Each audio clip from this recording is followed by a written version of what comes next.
One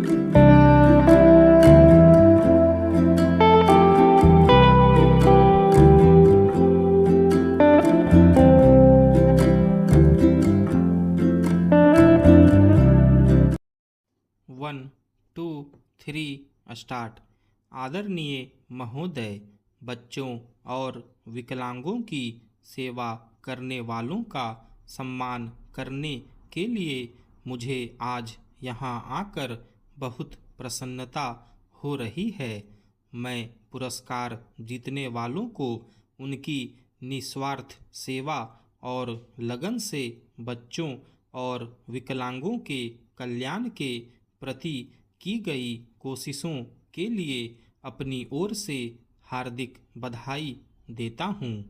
इस बात पर जोर देने की ज़रूरत नहीं कि हमारे जैसे बड़े देश में जहाँ लाखों बच्चे और विकलांग हैं, समाज के इस वर्ग के कल्याण के लिए केवल सरकार द्वारा किए गए प्रयत्न ही काफ़ी नहीं होंगे।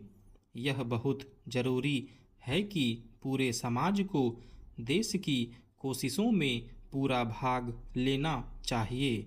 यह दान के तौर पर नहीं किया जाना चाहिए, बल्कि इसलिए कि यह हमारी जिम्मेदारी है कि आज के बच्चे अपनी शारीरिक कमजोरियों के बावजूद कल के जिम्मेदार नागरिक बन सकें।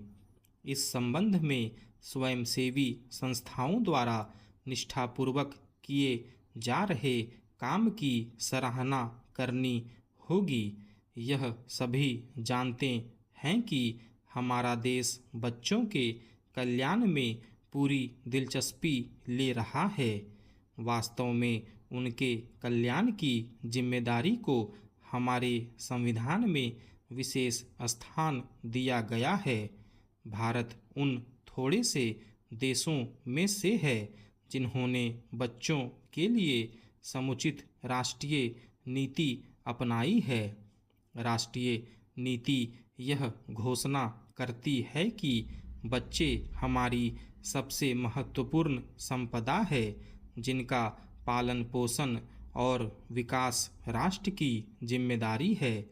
इस नीति का उद्देश्य बच्चों की सेहत, पौष्टिक खुराक, शिक्षा और बच्चों के संपूर्ण विकास संबंधी सेवाओं के दायरे का विस्तार करते रहना है। ऐसी नीति बच्चों की गर्भावस्था तथा जन्मोपरांत के समय में पर्याप्त पौष्टिक आहार तथा स्वास्थ्य संबंधी देखभाल उपलब्ध करके बच्चों को विकलांग होने से बचाने में सहायता करता है। स्वयंसेवी संस्थाएं विकलांग बच्चों की सहायता के लिए जो काम कर रही है वह सराहनीय तो है, परंतु आमतौर पर यह देखा गया है कि उनका कार्यक्षेत्र कुछ बड़े नगरों तथा शहरी इलाकों तक सीमित होता है और अधिकतर ग्रामीण जनता तक कोई सहायता नहीं पहुंच पाती है।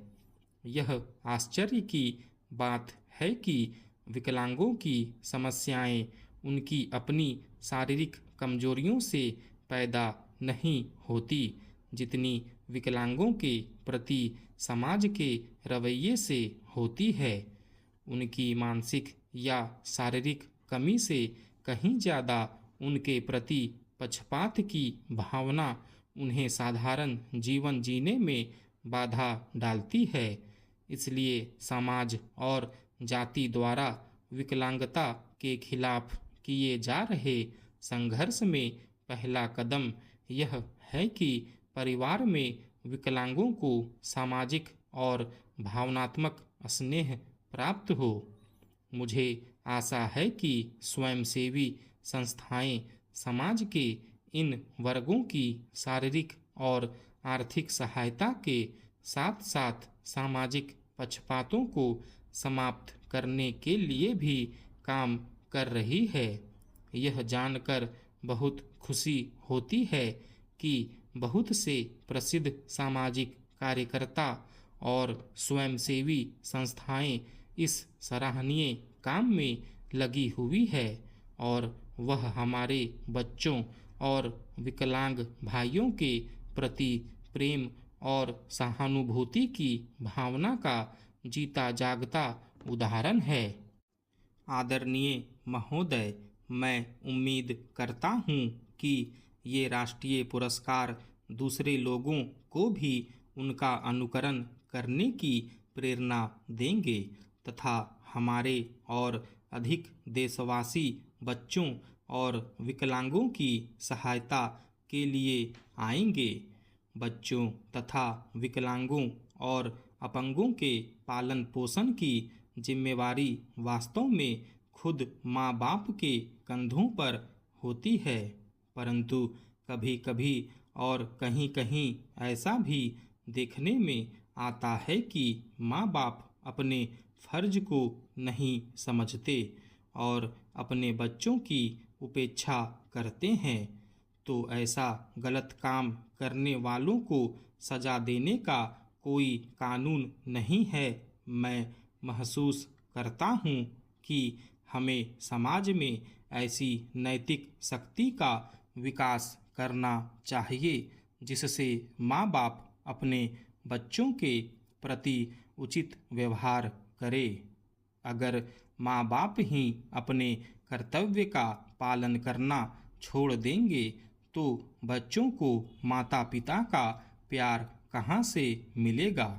सरकार और स्वयंसेवी संस्थाओं की कोशिशों का महत्व तो माता पिता के कर्तव्य के बाद आता है और केवल बच्चों को अच्छे नागरिक बनाने के प्रयत्नों में माता पिता की सहायता मात्र होता है। अंत में मैं आपसे अनुरोध करूंगा कि आप नई लगन के साथ बच्चों और विकलांगों के कल्याण के काम में लग जाएं। मैं समाज कल्याण मंत्री को मुझे इस समारोह में आमंत्रित करने के लिए धन्यवाद देता हूँ। प्रायः कहा जाता है कि स्वास्थ्य ही सब कुछ नहीं है, लेकिन स्वास्थ्य के बिना हर चीज़ बेकार है। जब तक लोगों के स्वास्थ्य के दर्जे में सुधार न हो तब तक सामाजिक आर्थिक विकास नहीं हो सकता और न ही आत्मिक विकास ही संभव है। इस उद्देश्य को लेकर सरकार ने लोगों के स्वास्थ्य में सुधार लाने के लिए कई उपाय किए हैं। इनमें पीने का शुद्ध जल, सफाई, पौष्टिक आहार और मकान की सुविधाएं मुहैया कराना भी शामिल है। कुछ एक मुख्य क्षेत्रों में विकास के लिए सरकार ने संशोधित 20 सूत्री कार्यक्रम को भी अपनाया है। चिकित्सा, सार्वजनिक स्वास्थ्य और परिवार कल्याण के क्षेत्र में खास लक्ष्यों को हासिल करने के लिए अनेक केंद्रीय तथा राज्य स्वास्थ्य कार्यक्रम लागू किए जा रहे हैं। इसमें संदेह नहीं कि इस जैसे संस्थान लोगों के स्वास्थ्य को बेहतर बनाने के उद्देश्य को प्राप्त करने में सरकारी एजेंसियों की बहुत मदद कर सकते हैं। अपनी बात पूरी करने से पहले मैं तपेदिक के प्रश्न पर आपका ध्यान दिलाना चाहूँगा। यह माना जाता है कि हमारे देश में लगभग 10 करोड़ लोग तपेदिक से पीड़ित हैं।